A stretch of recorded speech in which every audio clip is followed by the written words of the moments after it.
Welcome back to another episode of Just a Bit of Banter. My name is Patrick, and in this episode, we welcome our good friend Ethan on, who is a United fan. We're going to be unpacking the last 2 weeks of matches as we've been gone for a little bit, and we're also going to get into a little bit of American ownership in the Banter segment of the podcast, so keep an eye out for that.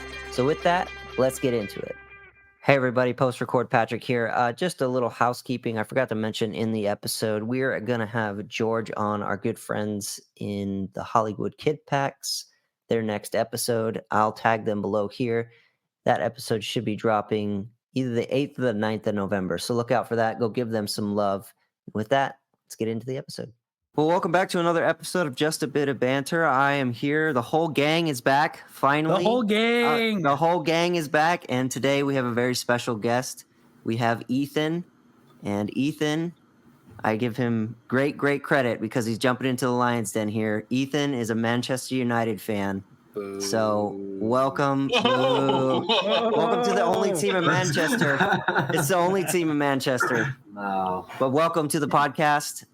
Thank you for coming on, and we want to dive right into it. We're going to get into introductions here. So how about you introduce yourself? Tell us a little bit about how you started supporting United, what the background is there, anything you'd like to share.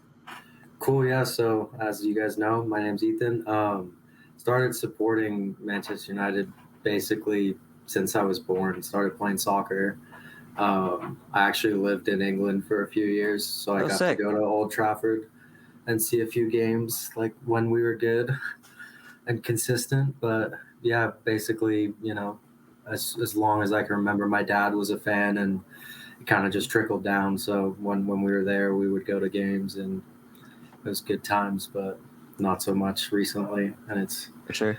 Yeah, it's really depressing watching recently, actually. So it's, you know. Wow. Absolutely.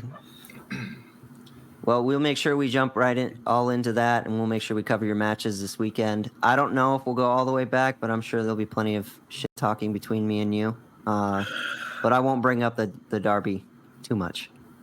But before we get into that, before we kind of jump into the episode, I just want to let everybody know, make sure you follow us on Instagram, Twitter, /X, and TikTok. It's all under the show name @Bit. Yeah, Greg is going to be dancing on there soon. I promise. But it's just under the show name @BitOBanterPod. That is the best way to get in contact with us. Also, this episode, like, comment, subscribe, just helps us get out to the greater city community. Greater footballing community as well, and we got some cool stuff coming up we can't quite share yet, but we're looking forward to it. But with that, boys, first of all, George, thank you for facilitating having Ethan coming on. We always love having fans of other teams on. But how have you guys been? It's been a minute since we all connected, and a lot of that's my fault, so thank you for being patient with me. It is your fault. I'm glad you can admit it. How are you guys been? The first step is admission. Admitting you're the problem. Thank you.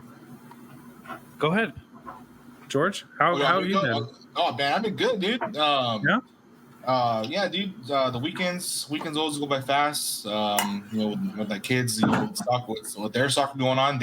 My son's team just won yesterday, so we are going to the ship. So the ship. Yeah.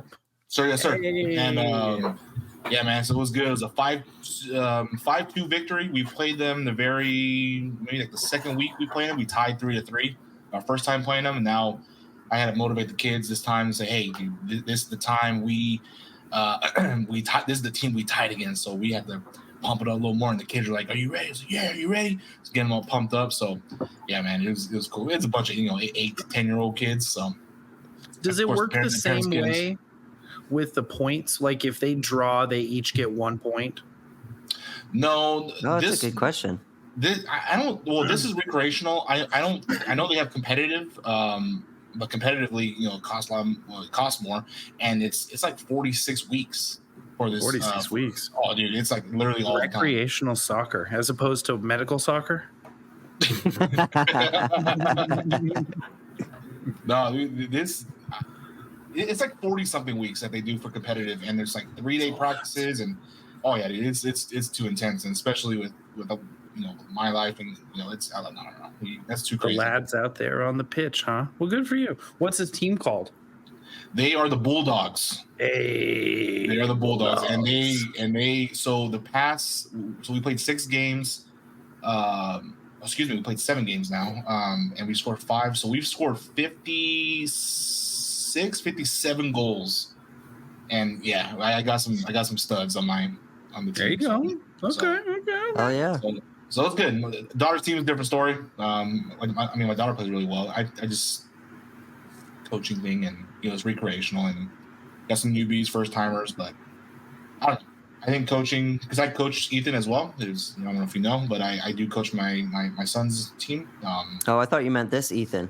You're I know. I coaching was him. like, You're coaching him on how to choose a better team.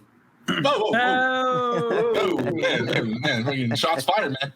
But yeah, the weekend, just doing kid stuff and going around playing the sports and all that. So, I don't know if I told you guys recently when I did my lacrosse game for the referees. So I still got that going on. I'll be having another one towards the end of this month.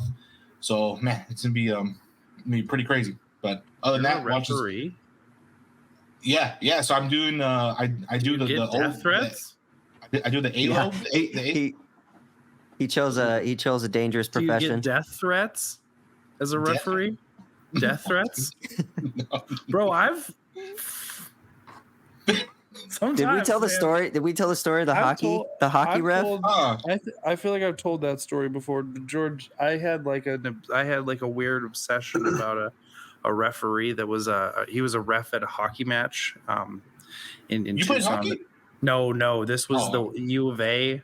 Imagine team. Greg playing hockey. So I was just I'm so clumsy, bro. I would have fallen and broken every bone in my body. I couldn't do any sports. The only sport I ever did was chess, and I broke my arm at a chess tournament. That's true. Oh, you know what? You did say that is true. But no, I stalked this ref on the internet, and I learned about him, and I still follow him on Facebook. One day, I'm gonna show up at his grandkids. I don't know, man. It's kind of weird, dude. It's so weird. It's so weird. It's an irrational hatred, bro. It's an irrational hatred. Gotcha. No. So I had signed up maybe last season for the ALOA. So the Arizona Lacrosse Official Association, and they reached out to me early October. So yeah, I did my first match at Brophy Prep School. Brophy, dude. Might as well be down in Tucson. That's where all the my father will hear of this is going on. Yeah, Daddy will make some calls. Yeah, dude. So I'll be doing my next one in the last. I think after Thanksgiving is my next one. I'll be doing. I'm not sure exactly what the school or I'm not sure, but yeah, they reached out to me. Apparently, I did good. So yeah, man, it's gonna be a busy couple months coming in. So we'll see, man. But yeah, that's what's going on with me. How about you, Greg? George, update. Oh, life is full of ups and downs. Good news and bad news and other news and all around. Nothing super crazy, I guess. Patrick and I are making music soon. Oh my gosh. I'm coming up to Phoenix in December.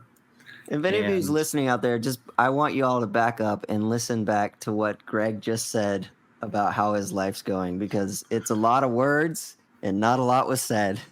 Not a lot was said. That's what, Patrick. I missed you guys. Truly. I missed you too, bro. It's been, bro. Yeah. It's probably been almost a month. Since we're all together. All three of us. Yeah, since all three of us were together. It was me and Greg, and then then Greg was out, and then it was just me and Patrick. And then last week was dude, it's pretty close. We didn't do it last week because we just didn't want to. That's not true. Patrick canceled on us at the last minute. I had so much to talk about. Just kidding. Yeah, life's good, man. That actually would have been really a fun one. Ethan was going to be brave and be fun and come on after that just training session that we had against them at the swamp. I was so depressed all day before getting on. I was like, I gotta go sit on this podcast and get annihilated. Just belittled. Yeah. Get lit That up. was bad. So not So let's get into it. Let's talk. Yeah, let's Ethan, jump into it. As Ethan, as Your a team United sucks. fan, your team does suck.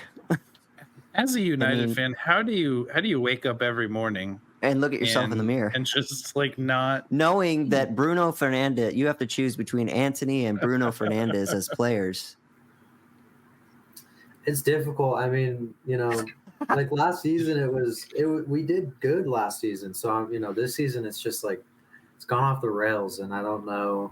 I mean, I know the biggest problem for me is the ownership situation. It's just looming large over the club, and it's kind of it's getting at me. Like I didn't really realize because I never paid attention to that, but it's like a good 99% of the fan base that just absolutely hates the Glazers and want them gone. And I kind of started getting into reading about it and learning about it, and it's ridiculous how bad it is. Like when I went to Old Trafford, I have like fond memories, but now I see videos of it just like going downhill, and it just looks terrible there. And it's not even.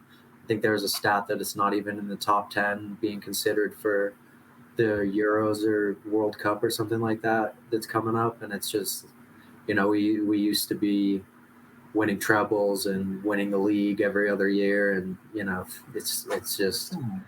it just never. Right now, it's a never-ending pit of despair and anxiety. Like before the City game, it was I'm sitting there biting my nails, like what the hell's gonna happen here? And I mean, I knew it was coming.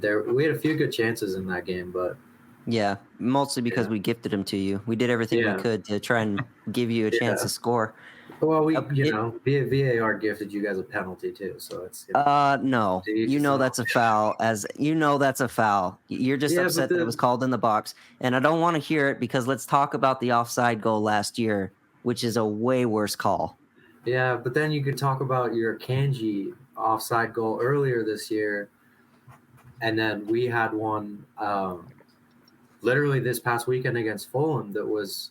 Like our guy didn't even touch the ball, nothing, and he was called offside. So it's it's all VAR. It's all up to interpretation. Yeah, I mean, there's definitely a problem with consistency in the Premier League. I think we've talked about that before. It's like it's been a nightmare trying to guess what the officiating is going to be because I agree with you. I'll openly say we've got the biggest one for me this season is against Arsenal. I don't know how Kovacic didn't get a red card when he went through someone behind, like big time. Absolutely got lucky there. You had Michael Oliver on VAR, who was on VAR for the Derby game and gave that penalty. Yeah.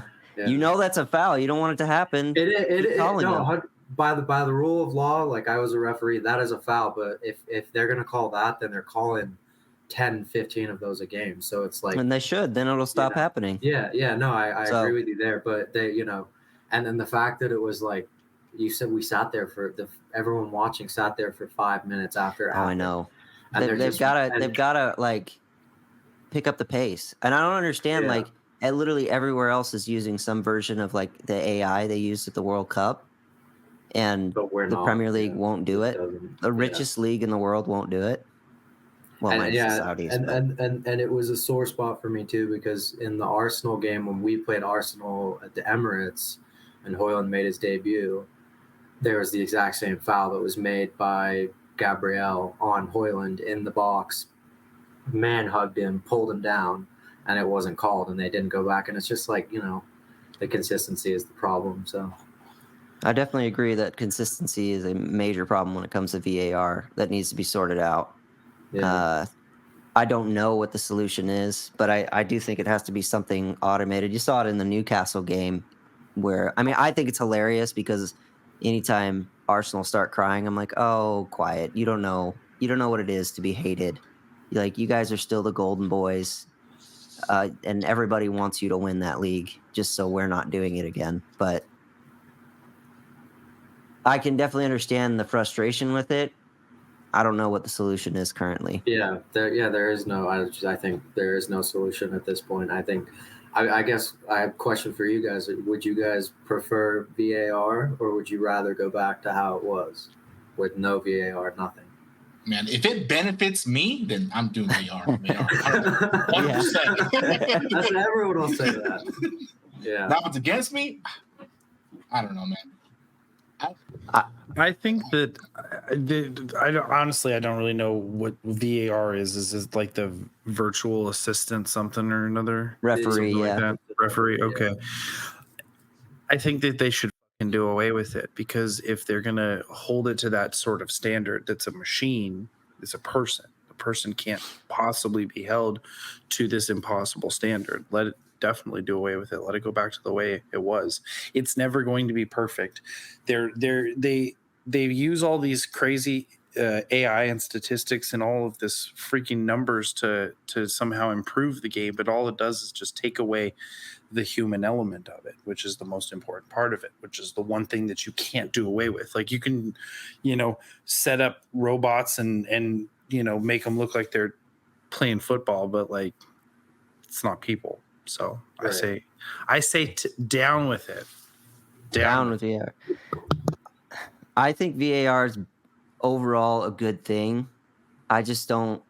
They've got to figure out a better system on how they implement it, because just like you said, like the time it takes to make decisions is ridiculous.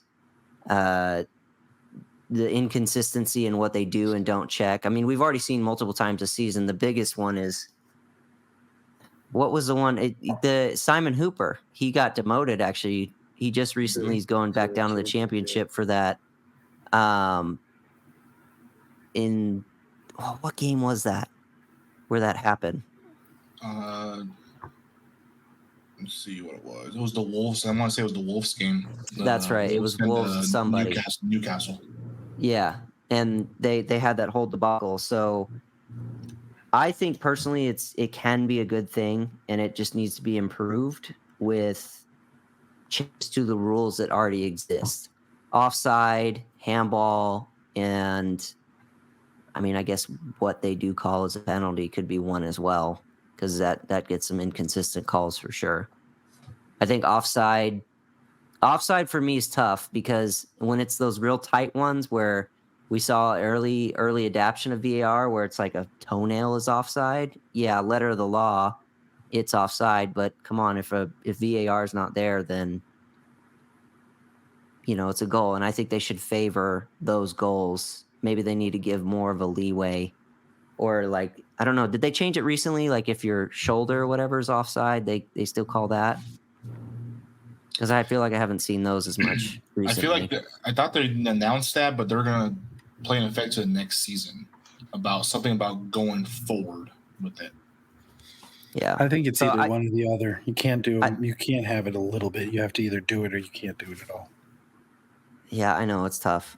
I don't know. That's my problem. Sorry.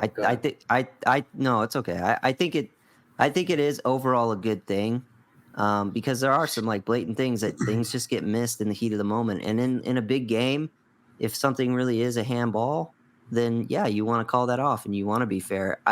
The way I've seen it applied is it leads to over refereeing games, I think. And I think we talked about this in a previous episode, but Ethan, you mentioned you used to be a ref, yeah?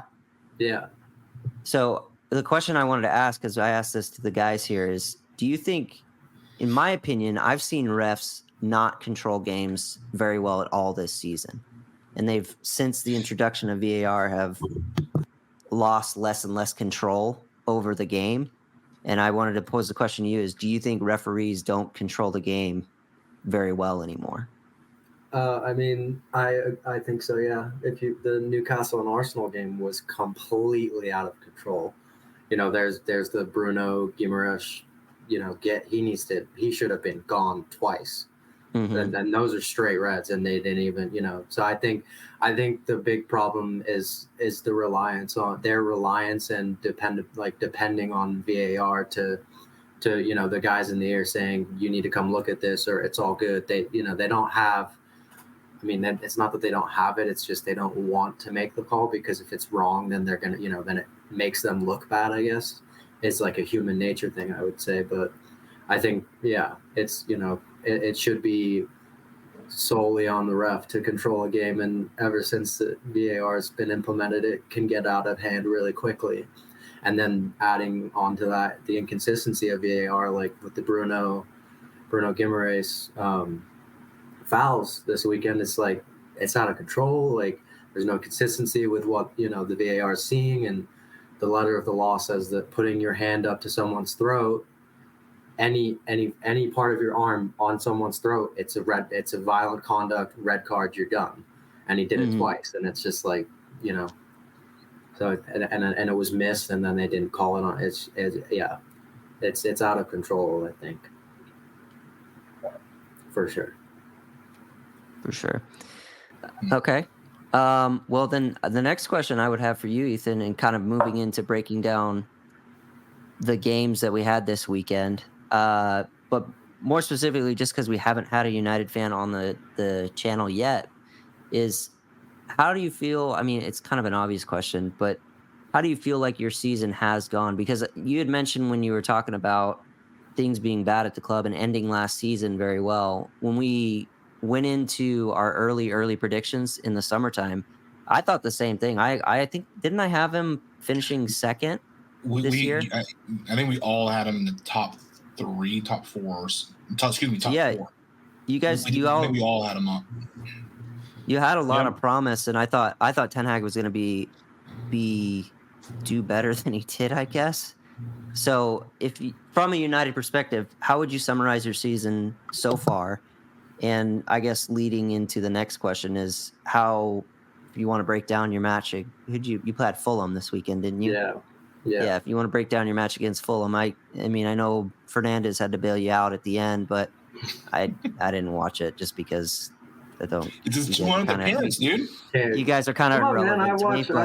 I watch Man City all the time, man. It's different because you guys play amazing football. So, well, thank you. I think I was really thinking that we were going to push Arsenal this year, like you guys, definitely be closer, because I don't remember what the gap was between second and third last season, but it was pretty hefty. If I remember, it was like 8 points or something like that.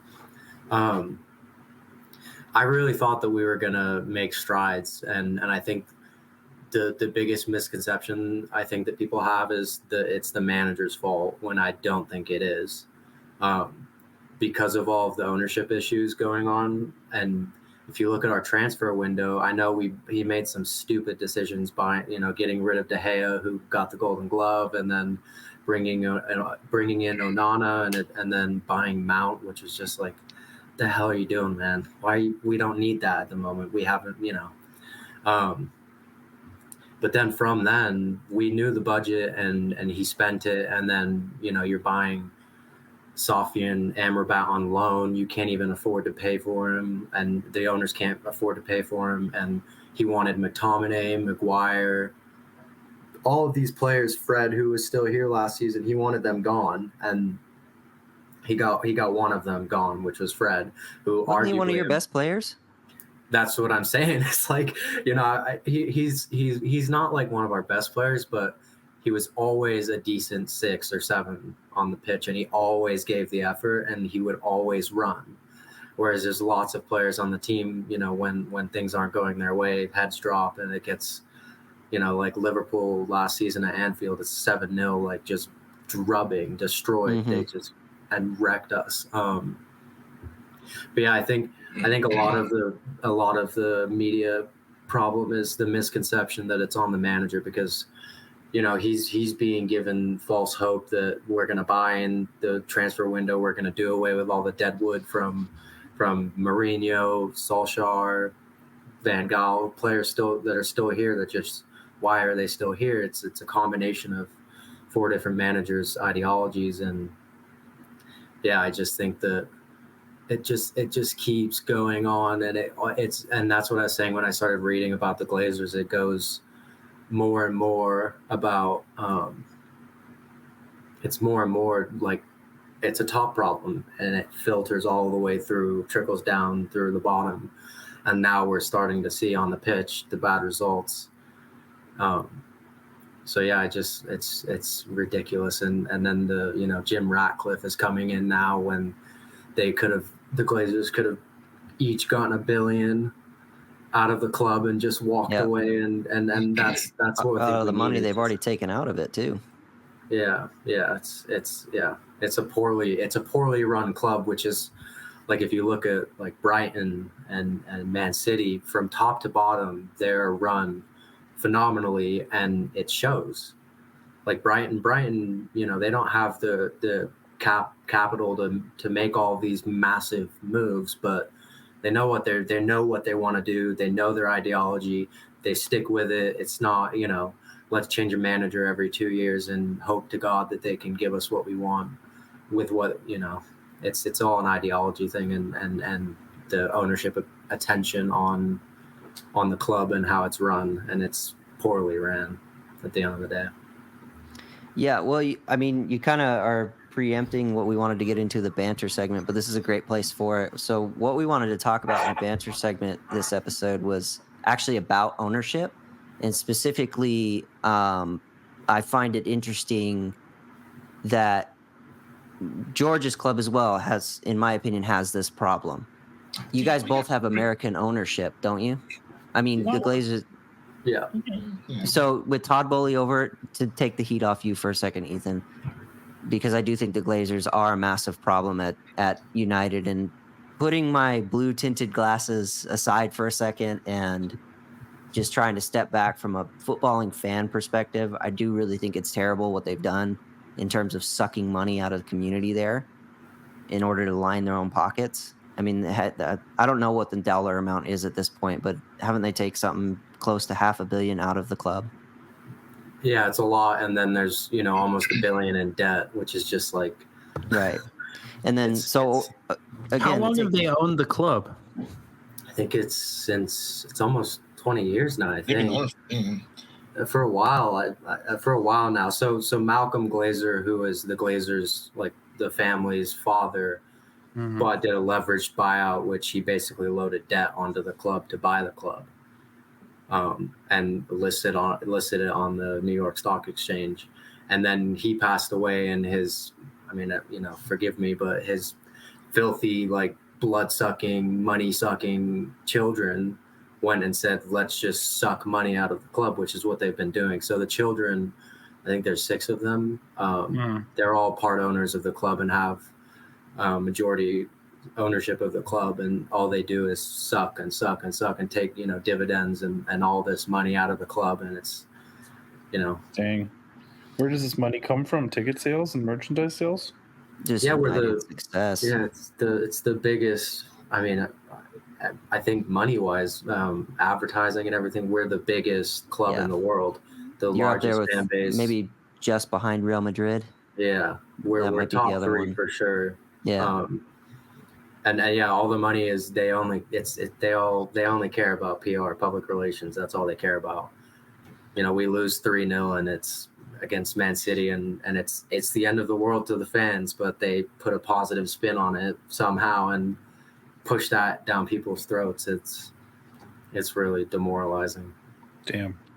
So the question I had is really about American ownership in European football, specifically in the Premier League. Is this what this podcast is about? Because I've seen the same sort of mentality over at Chelsea, with Bowley coming in and just spending all this money, and having no clue what it actually means to be a fan of the club. So the question I wanted to pose to the panel and get everybody's thoughts is, do you think American owners kind of ruin things when they go and buy things in these clubs over there? And it's a bit of a loaded question, kind of already letting you know into where my opinion is on it. But I think that if you can count on 3 things in life, you can count on death, you can count on taxes, and you can count on Americans fucking everything up, going across the pond and deciding to American it all up.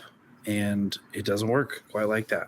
It sounds like it's just like we saw that meeting with Rupert and Rebecca. I don't remember what her name was, the you know what I'm talking about. All the owners of the clubs, they all got together and they were like, look, let's do this thing with the Super League. The Super League. Exactly Oh, right. yeah. And then they all had a food fight. Like, we saw how it went down. Doesn't work.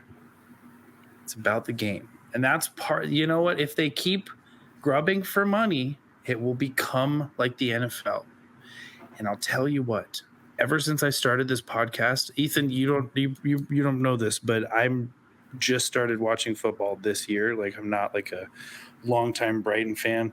I just randomly selected them this year. They happen to be doing pretty good, so it works out, but I just kind of chose them. And it's ever since I started doing that, the NFL is so boring. It's just not fun to watch. I did enjoy the World Series though, with the Arizona Diamondbacks. Oh yeah, that's a good point. You know, it is what it is, but we were there. We were there. We will be there. I think so. The issue that I've seen, and this is actually coming from, you mentioned Super League, is I think NBC put out this documentary called Super Greed about kind of everything went down with that. It's really good. Everyone should go watch it. But like, one of the problems that happens with American owners, in my opinion, is everything is about the owner making money. And I just think that this game, especially in England, is at its core. I mean, all of our teams, all of them, we can trace them back to just working class dudes having a kickabout with their bros back in, 1876 or, whatever. Pick back in olden days. And at its core, it's a community-based game for working class people to go and watch their teams play. And we all know what it's like to be at a grassroots event and experience that joy. George, your kids are experiencing it right now. And I think what happens is, I get it. These are major brands and there's money to be made there. I don't really have a problem with that. But the problem becomes is when you start sucking money out of the community, like specifically United. I don't know what Bowley has done with Chelsea. I just think he doesn't quite understand what the game is and is spent frivolously with no actual plan of how to move forward.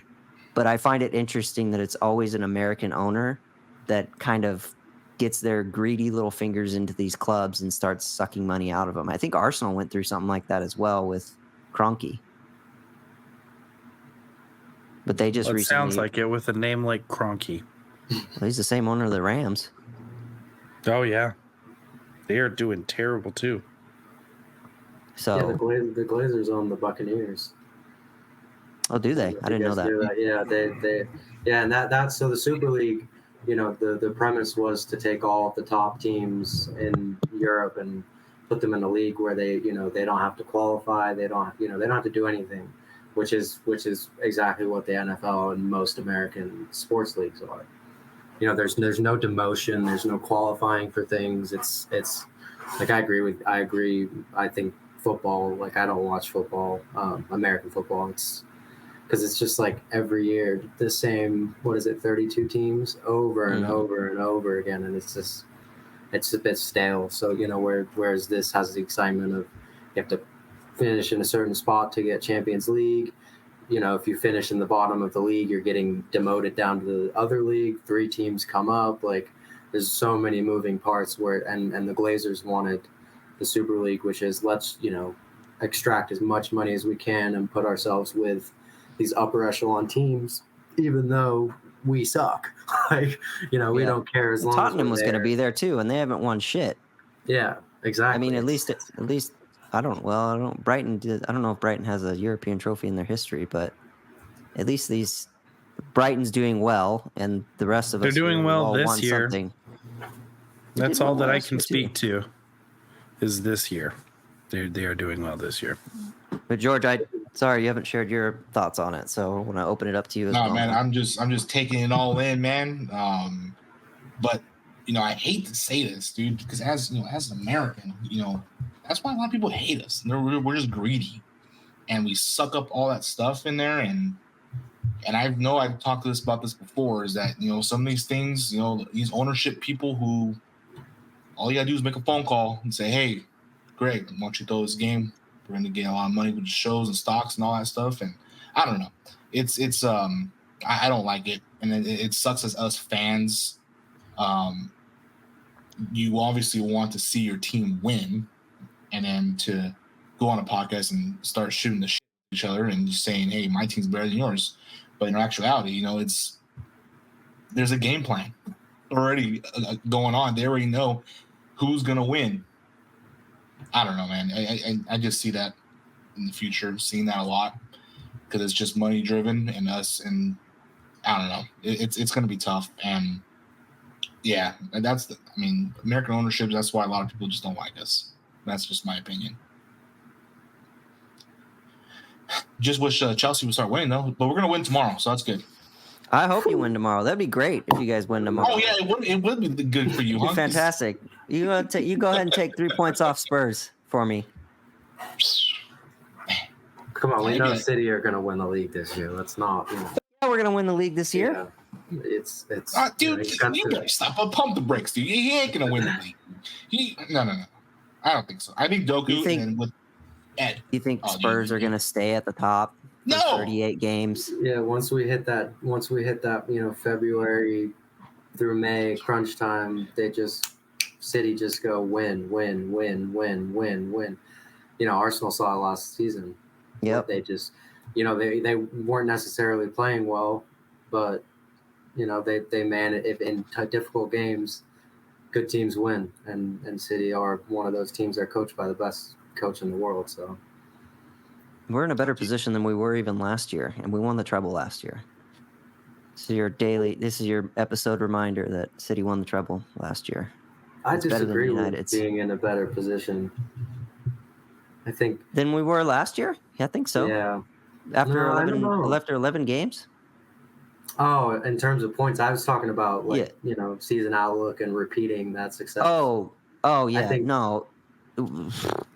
I don't. Especially at the moment, you're missing the big player until January. Oh, KDB? Yeah, it'll be like a new signing. I mean, we've been turning out results either way. Yeah. No, yeah. Here's the thing about KDB being injured. Like, we got to get used to it because he's aging now. I mean, he's my favorite ever player that I've ever seen play, next to like Messi. But we're gonna have to get used to playing with him without playing with him. So I was born in Belgium, so he's Belgian. So it's great. Cool. It's a win-win. Well, win-win because he plays for City, but yeah. So does Doku, another Belgium.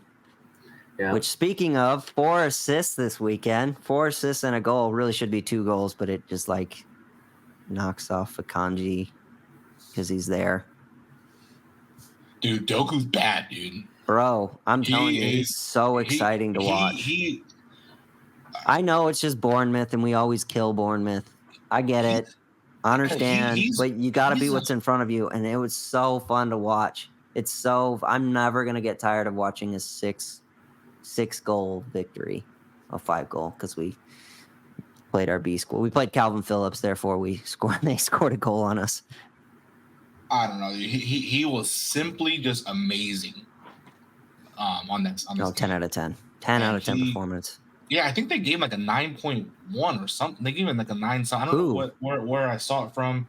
I don't know. I can't recall the source. I'll have to get back to you on that. But I saw a 9.1, and I was like, man, what the heck are they looking for? They're looking for a 10. He looks pretty good. Yeah, 6-1 goals, dude. 6-1. I don't know, man. Dude, scary thing is that Holland didn't even score. That's scary. You know what's funny? The same thing happened last year when we played Bournemouth. Because I remember I was like, only City will go sign Erling Haaland and Julian Alvarez, and neither one of them will score against Bournemouth. Well, if you want to talk about Haaland, dude, is he still battling that injury? I think it was an ankle, or what was everything I saw was it was just precautionary. He felt something, and they just pulled him because they didn't need him in there anymore. Yeah. Mm-hmm. And I think Pep said he'd be back. He said maybe Tuesday for the Champions League, but if I had to guess, it'll probably be next Sunday. Against the young boys, dude? Yeah. The Swedish again, round 2. Young Boys, which is such a weird name for a team, and they play at the Wankdorf Wait, that's actually Stadium. their. Yeah, they call them Young Boys, and they play at the Wankdorf Stadium. Oh man. Yeah. No, yeah, I wanted to just touch base on that one. It was the Holland. I didn't know. I didn't see anything recently about his foot injury or his ankle, whatever it was. Yeah, I again, saw it like happen. He you was said, like it was hobbling a little 6-1. bit. Like 6-1 victory. Get out. We fine. We'll put who subbed him in? Was it Foden? I don't know who got in. Yeah, somebody came on for him. I think it was Foden. Yeah. Yeah, dude. Freaking yeah. I don't. Doku's out of control. Just how he moves, Bro, like you said, and dude, it was such an I don't. I mean, I normally come with like 3 different things, but this was literally the Doku show. Like absolutely everything you want from a winger. Like exciting and just more and more. He's just like this gem of a signing, and I can't believe we've got him. Like I was talking to somebody. I think our friends in Shades of Blue during the game, and they were saying. They were saying that he had an injury last year, and it's like been a blessing in disguise that he had that injury, because if he hadn't and he played all season, we probably wouldn't have gotten him for as cheap as we did, and he probably wouldn't have moved away from his club. But he was injured. We brought him in, and man, he's been nothing but electric. But again, these last 2 games that we've had, one against United and one against Bournemouth, this just shows the versatility that I'm so excited we got him. You have a game like Bournemouth, you can put Doku in because they're going to sit back against us, and you can just let him terrorize their defense and do what he did and get 4 assists. And then you have a game like where we go to United, we go away to Old Trafford, where they're going to come out and play. I mean, you mentioned being nervous before the game. I mean, I'm still nervous when we go and play United. It's a derby game. You never know what's going to happen. I've seen crazy shit against that team. You must have known seeing the lineups, though. As soon as I saw our lineup, it was just like you were like that, but me, you know what I'm like? I'm like, this is the lineup that everybody's going to come out and say, oh, this should be an easy win. It's a terrible lineup, and why is Varane not there and all that? But I look at that and I'm like, it would be very City right now to lose to a team like this.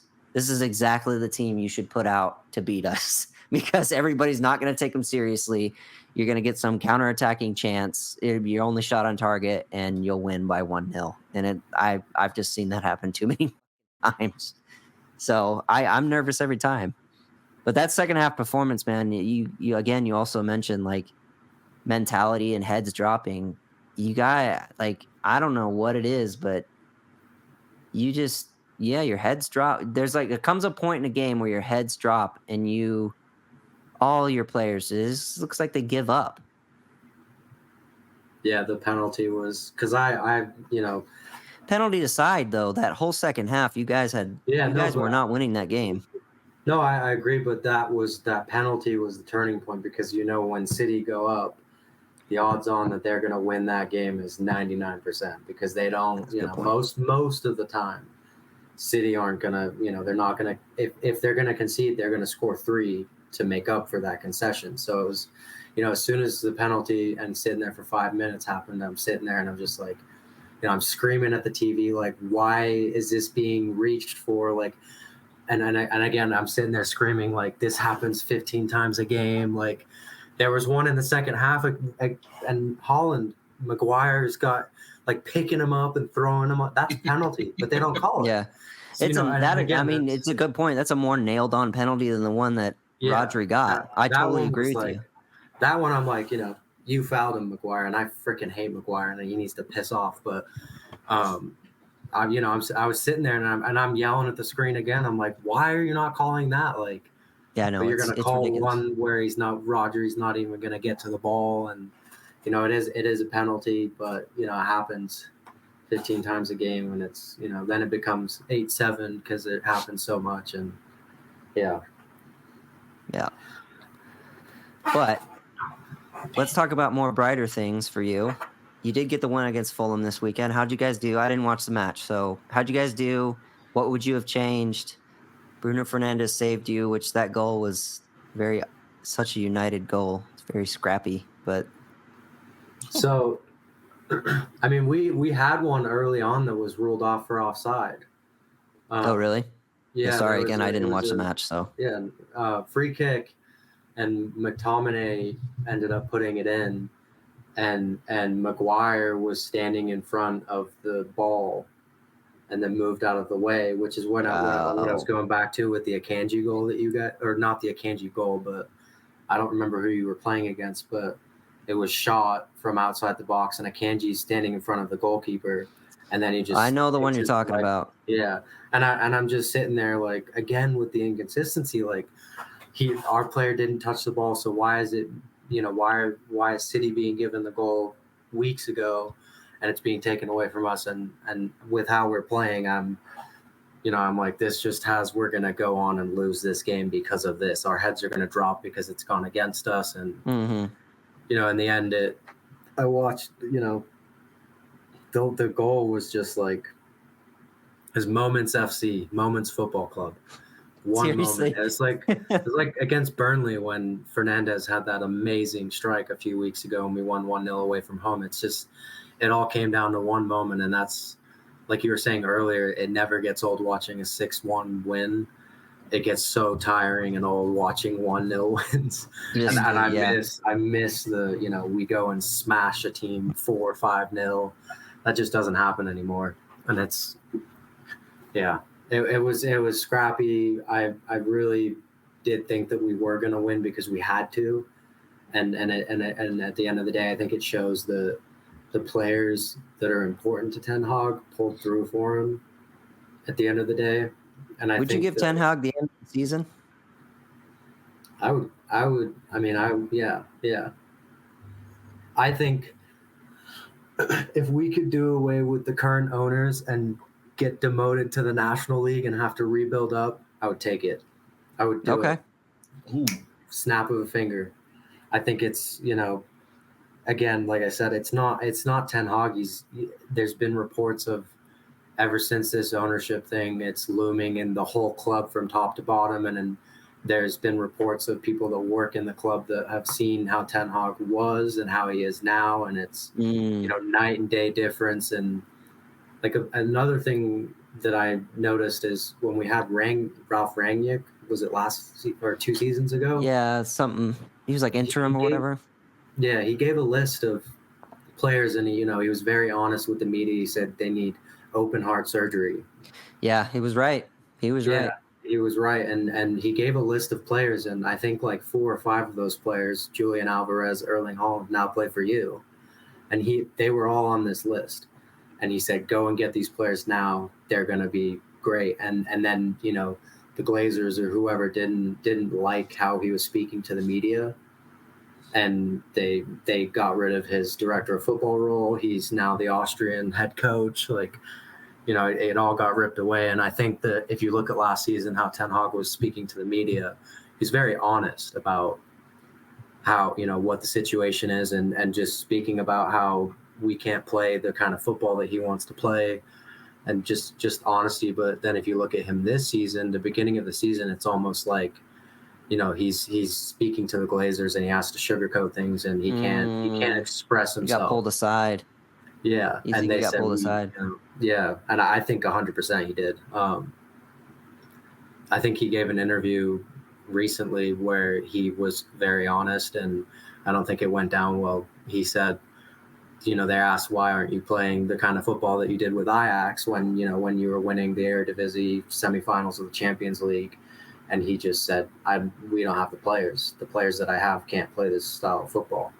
So he has to adapt. And that I love from a manager, especially in our situation, because, he called for all of these players to be gone. I don't know, though, because isn't he the one that, at least for this last transfer window, he's the one that bought the players that he's got. So was he not choosing players that could play his style? Right. Yeah, no, 100%. But on top of that, we needed to get rid of the deadwood, which is, we can't. can't construct a squad with lingering, I don't know. Freds and McTominays and McGuires, because they just can't play. Because it bleeds into how they train. It bleeds into how we play on match days. It all it starts. I do to agree that you've spread got bad throughout the blood at that squad. club, but a good manager is going to be able to manage that, or a manager that's. I think Ten Hag is a decent manager, but I don't think anyone's ready for the United job. It's kind of like going to Real Madrid; it just ruins you. Right. It's such a toxic place right now. So, But where does that toxicity come from? I agree. Yeah, as I'm Yeah. talking about it now, it's like I'm going back and forth. It's like, is it really his fault? I don't know. I think it's the whole system. It's the whole thing. You have Deadwood in the players that don't want to play.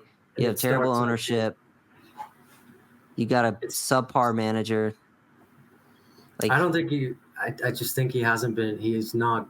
He bought those two players, but they're only pieces of a puzzle. And he gave his list, and if you look at it, he wanted a left back, and he wanted, when he found out we couldn't buy somebody, he wanted Cucurella from Chelsea on loan. Ooh. We couldn't afford it, and then he wanted another player. We ended up with Reguilon, who's not even in Tottenham, in the Tottenham fray. Yeah, terrible player, and he's not even in Postecoglou was like, "Who's this for?" And then they say his name, and he goes, "I don't even know who that is." Signs off on it and says, "Go ahead, he can leave."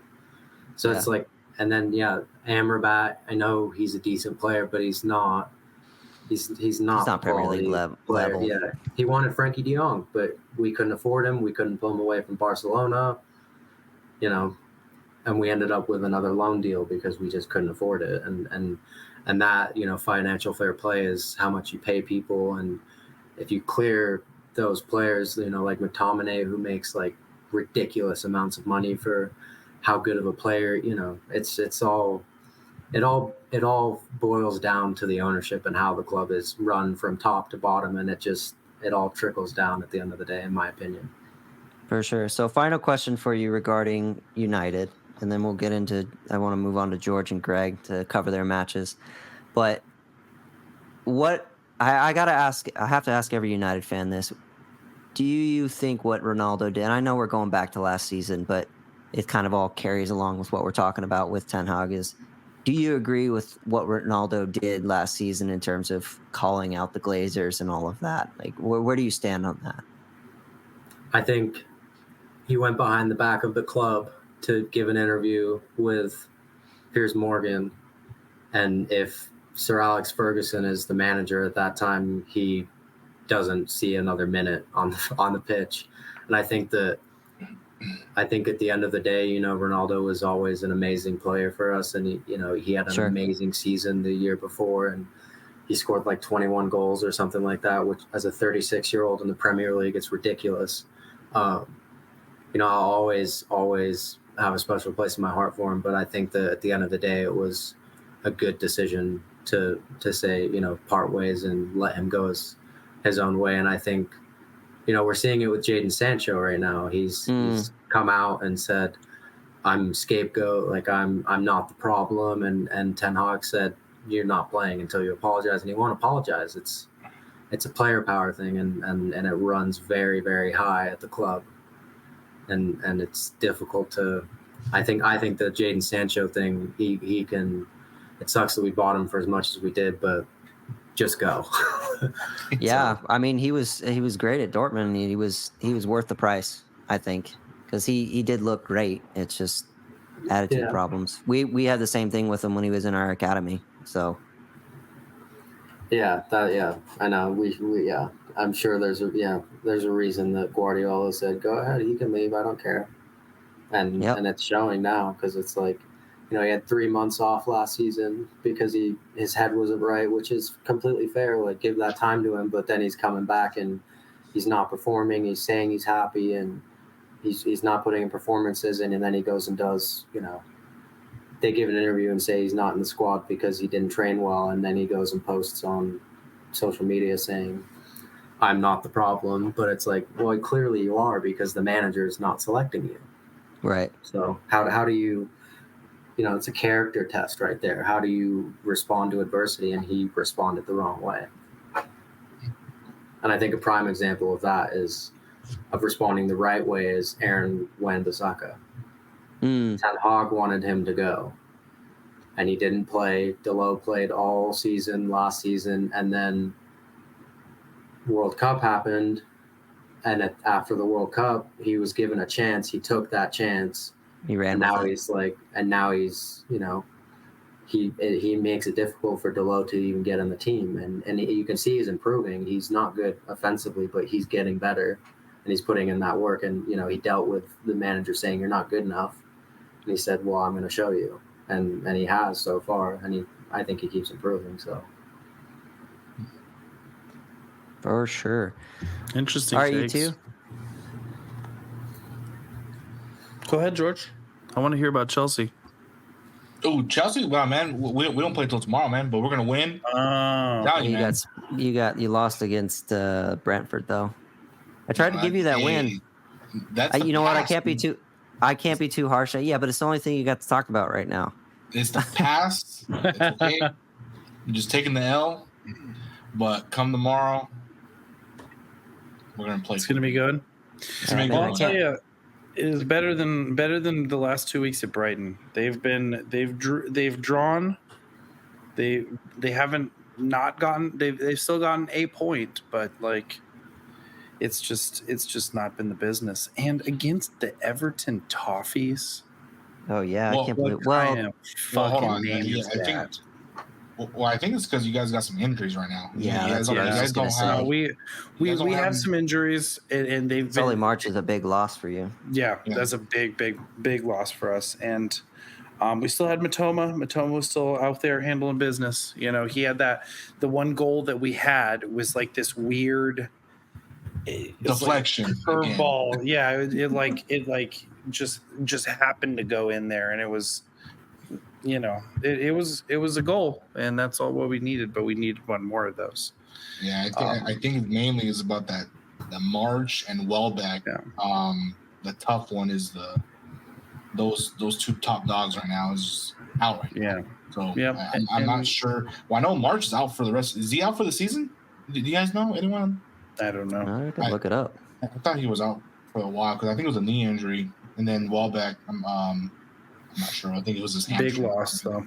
But yeah, two big names. Yeah, two big names are going to be out for he is missing the rest of the season. Oh, March is missing the rest of the season. Yeah, that sucks. Oh gosh, that's a huge loss. We had some momentum going here, and it was going well. And I would love to say that it's not over. That's fair. We still didn't lose.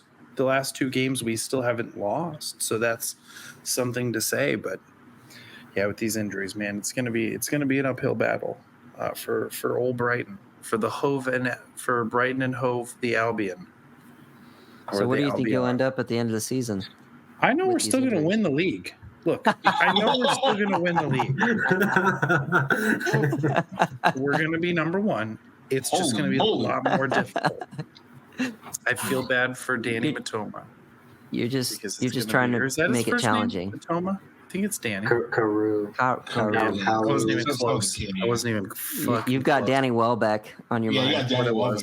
That's what it was. I was trying, man. I didn't really know shit about this until this year anyway, so I feel like I've come a long way. You have. We're all very proud of you. Yeah. Really have. And I enjoy watching the matches too. My girlfriend and I will watch them together, and she gets into it. She's like, "Oh yeah, we watched it the other morning before she went to work," and she was like, sitting there rooting for him. Oh yeah, she got that goal. I was like, yeah. Christmas present coming to Greg. We'll get him a jersey. There you go. Ooh. Why did you pick them to support? I don't remember what the reason was. I think I just picked them randomly. You like their uniforms. Actually. Yeah, it was the uniform. Yep, that's what it is. That's actually super similar, similar in a way to how I landed on City. I was like, I just like how they play. I don't know anything about them, but yeah, it's nice to see them win. So, it's a good season. We're still gonna win. It's gonna be Just going to be a little bit more difficult. But, that's what happens. That's what happens when you're the best. I like the attitude, dude. I like that. Yeah. Coming out with chest. I like it. Coming out with it.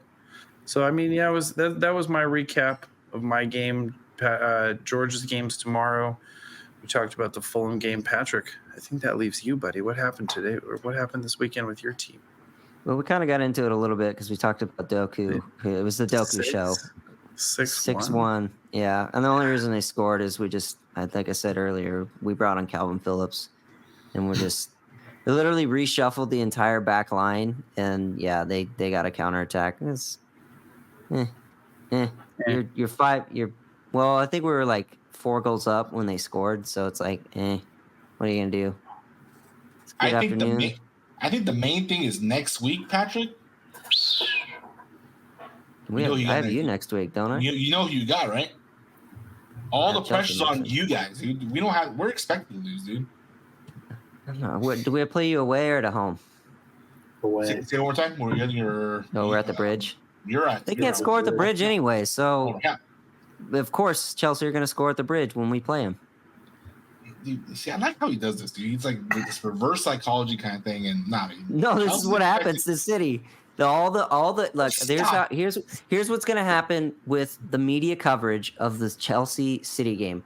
Everything's going to come out where they talk about how Chelsea hasn't scored at the bridge and City doing this and City doing that. We're going to go to the bridge and you guys are going to score 2 goals randomly, and we're going to be like, well, that's how that's going to happen.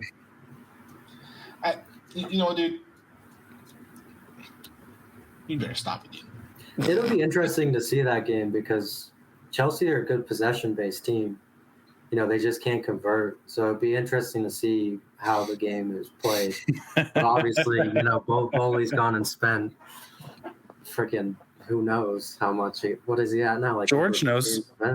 Hey, dude, we don't talk. We don't talk about. George knows exactly how much money. We talk about the future and the present right now. We'll talk about the past. Your present is shit right now too. Every time we bring up how much money you spent, every time you talk about, let's talk about the future and the present.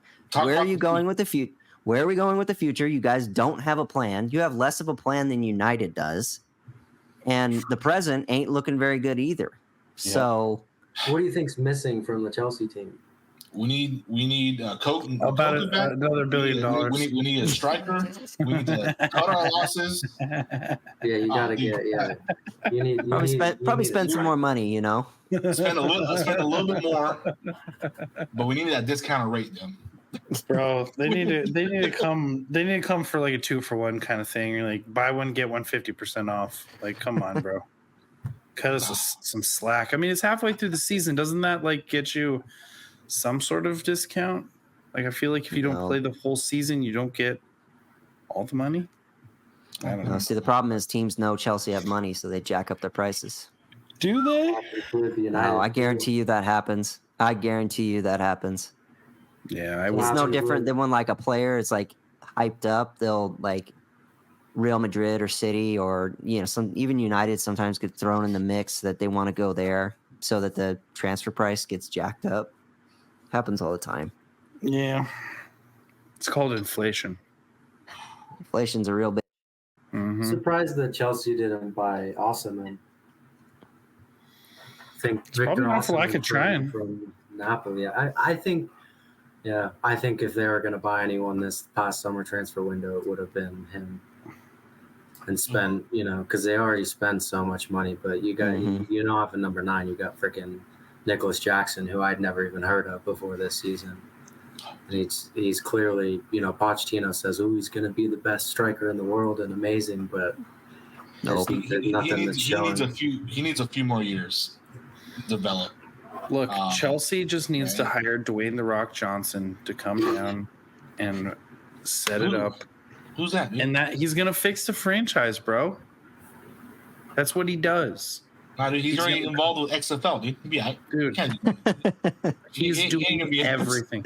That man has time for everything, bro. He's in everything. He has time. Don't worry about it. Just call him up. Be like, yo, we need you to come down here Club Or rescue. possibly Gordon rescue. Ramsay. Doesn't Beckham have like that Save My Club show? Oh, there you go. Get David We can Beckham. get Beckham in there, and Chelsea can be on the next Save My Club. There you go. There you go. Normally it's meant for like small little children's teams, like 14, 15, but it'll work with Chelsea too. Yeah, why not? You know, we just need we desperately need a striker. We just need to have some scores, some goals, dude. It's depressing me. You got 3 million wingers and no striker to get on the end of the wingers creation. Yeah, or develop these. I don't know, move into different positions, man. Try something. It's not working right now. But I don't know. We'll see how it goes tomorrow when we play the Hotspurs. So I don't know. We'll see, and then give us that momentum to beat City. So Fingers crossed. Do you guys do score predictions for any games that are on Monday? Oh, yeah. That's what we're going into next. So we got Patrick. I have, left corner. Let's just do Premier Leagues because you got Young Guns and who do you got? Young Boys and then Chelsea. Young Boys. Excuse me. Tuesday I have Young Boys in the Champions League. We can guarantee qualification to the group stage if we win. It's at home. I can't see us not winning. Pep will play a strong lineup to make sure we qualify. So I'm gonna go. It's at home. I'm gonna go 3-0 City for that game, and then big for your britches with this 6-1. And then that's for Young Boys. Yeah, and then Chelsea, I'll go. Easy, dude. Careful, man. I'll say 3-1. 3-1 City. 3-1 Chelsea? Wow, that's really nice of you, Patrick. That's very nice of you, dude. Thank you. Yeah. George, what you got? Well, we don't have Champions League, dude, so just I don't know, that's breaking news for you guys, but I'm just letting you guys know. Breaking news. Breaking news. Chelsea and City. Whew. It's going to be a 2-1 victory, Chelsea. I Bold hope so. statement. God, I pray. Well, we got some team called Ajax. I don't know what that is, so I'm just gonna skip that. Ajax? Yeah, it's actually Ten Hag's last team, isn't it? Former team, yeah. Gang. I'd say you guys are odds on to win that because Ajax is pretty crappy. They've been shit this year. Yeah. Well, we're going to win that one 25-0. Perfect. And then we're playing Sheffield United. Sheffield. I'm going to say that I'm going to be honest with you, bro. With these injuries, I'm going to say it's going to be another 1-1 draw. Because I'm being realistic. Okay. I think Did Sheffield have a win this year? They just won this week. Yeah, they just won last week. Last minute penalty. Ooh, that's the one. Okay, I got myself confused. All right. What you got, Ethan? Who's United playing? We got Copenhagen in the Champions League midweek. So it's in Denmark. Ooh. Now, do you like the wintergreen or the which Copenhagen do you like? Oh. I thought I got this, but I was like, Oh, that's funny. I don't know. I think it'll be difficult. We only beat them 1-0 at home. I want to say we're gonna win, but depending on the team we put out, Casemiro's injured. I'd hope that we'd win, so I think I'm gonna go with a 1-0 win. Probably another Moments FC. Bruno Fernandes, 85th minute. Ridiculous volley. Yeah. Casemiro's injured. Varane's sad. He doesn't want to play right now. So Rashford's a waste of space on the pitch at the moment. Lots of problems. He's so hot and cold. Sterling was the same way. He was hot and cold. Rashford got his new contract. That's why he's he got a new contract, and he's like, I don't have to try for a few more years. And then so we have Luton at home on Saturday. Ooh, Luton Town. Dude, they should have won the game. They should have won the game. Yeah, they did really well against Liverpool. Liverpool got lucky. They got lucky. They should have won that game. They as in Darwin Nunez missed a freaking sitter. Did you guys see the highlights? Well, that's par for the course for Nunez. Yeah, he's missed a few of those. But I think I'm going to go with honestly, a 2-1 win against Luton. I think it'll be very difficult. All of our games are difficult at the moment. You know, we'd be lucky to, you know, not concede, and with how shaky the defense is and Onana making terrible decisions. He's been playing better, but a 2-1 win. So fingers crossed. Cool. Oh man, yeah. I'm just talking about these underdogs that played today. You guys watched the Nottingham game? Aston Villa. I saw the result.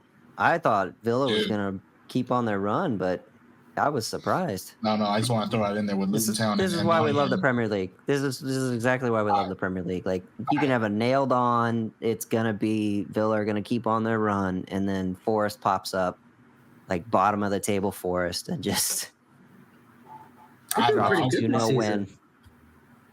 Aren't they? Yeah, they're 12th. Oh, are they? Was that Yeah, they're doing a lot better. Forest are. Oh, Forest. Excuse me. Yeah, Villa are 5th. I was surprised at the result of that, but at the same time, going to Forest is a difficult place to play, and yeah, their home form's been really good, hasn't it? Yeah, and the manager of Forest brought in all these players because they got promoted last season, scraped by, so now I think it's all starting to click a little bit more. I gotcha. It's starting to you know, I mean they're not almost, but I'm sure that they'll be safe this season again. Yeah. They're above, I think that above your friend Chelsea. Mid-table Chelsea. Yeah, I think we're starting to see how the table is going to shape up for the rest of the season. Still twists and turns, but I think the general structure is there. Yep, I think so. Well, all right, boys. Well, a really good episode. Thank you, Ethan, for joining us. Yeah, man. Thanks for coming on. For having me, guys. Sharing your knowledge. Can you tell everybody where they can find you? I don't have any social media. Oh. I have Facebook, but that's about it. So no Instagram, no nothing like that. Yeah. Okay. Well, thanks for coming on all the same. Appreciate it. Thank you guys. It's good time. Happy to come on next time we play City. Hell yeah. Play you guys at the end. Yeah. We'll set it up. Join one of them. So. If history repeats itself, you'll beat us there because we always trade off in the season. I don't think we've ever. When was the last time we beat you guys at home? When I went there, and we could have won the league. I think it was the 17-18 season. Yeah, so years ago. The Centurion season. Yeah. All right. Well, thank you very much for listening to Just a Bit of Banter. My name's Greg, here with George, Patrick, and our special guest, Ethan. And we will see you all next week. Bye, everybody. Everyone.